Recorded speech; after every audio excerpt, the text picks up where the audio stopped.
अस्सलाम वालेकुम दोस्तों, क्या हाल है? ठीक हो? तबीयत से ठीक है?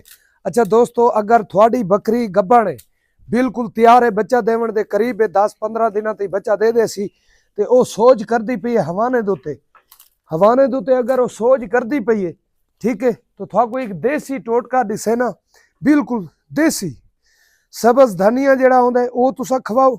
सब्ज धनिया जितना खवा सकते हो खवाओ। हरा धनिया ते तकरीबन 50 ग्राम गुड़, 5 दाने काली मिर्च, ये ग्राउंड करके बकरी नू डेली देसो, डेली बिला नागा।